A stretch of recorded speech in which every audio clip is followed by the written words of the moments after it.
শুভ দুপুর বন্ধুরা। দেখো, এই যে পোলট্রির ডিমের, আমি খাবো না, ছেলের জন্য এই পোলট্রির ডিম আলু এই যে মামলেট করে ঝোল করছি। দেখো মশলা কষাচ্ছি। হ্যাঁ, কেন বলো তো, এই পোলট্রির ডিম এরম মামলেট করে ঝোলটাই ভালো লাগে। সেদ্ধ করে আলু দিয়ে ঝোল করলে সেটা একদমই ভালো লাগে না। আর হাঁসের ডিমের আলু দিয়ে গোটা গোটা ঝোল, গোটা গোটা ডিম ঝোল করলে সেটা খেতে আরও ভালো লাগে হাঁসের ডিম দিয়ে। কিন্তু পোলট্রির ডিম মামলেট করে ঝোলটাই বেশি ভালো লাগে। তোমরা কে কে মামলেট করে পোলট্রির ডিম মামলেট করে ঝোল খেতে কে কে ভালোবাসো আমাকে জানিও বন্ধুরা। এই দেখো আমার এই ছেলের জন্য এটা করছি, আমি খাবো না আজকে দুপুরবেলা।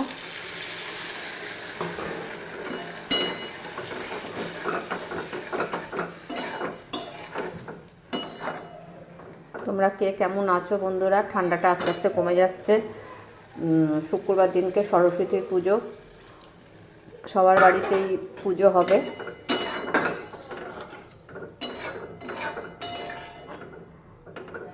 বন্ধুরা আমার এই ঝোল রেডি। বেশি আবার জল দিলে আবার ছেলে খাবে না, একটু আলুটা সেদ্ধ হওয়ার মতো জল দেব।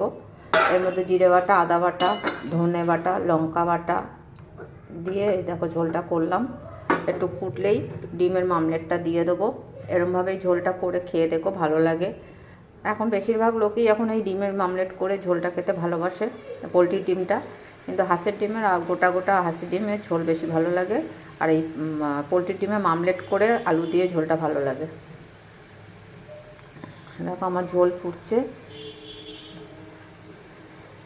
সবাই সরস্বতী পুজো কে কে করো বাড়িতে? সবারই মোটামুটি সব বাড়িতেই সরস্বতী পুজো হয়।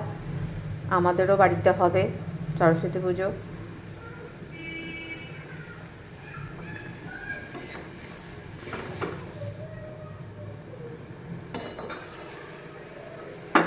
বন্ধুরা এখন এই যে ডিমটা দিয়ে দিলাম। এবার ঝোলটা আস্তে আস্তে হোক, একটু ছেলে কষা কষা খাবে। ঝোলটা বেশি ঝোল রাখলে আবার খাবে না। ভাত আমার হয়ে গেছে, এটা আস্তে আস্তে হোক।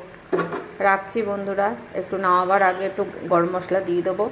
তোমরাও ভালো থেকো, তোমরাও খাওয়া দাওয়া করে নাও দুপুরের।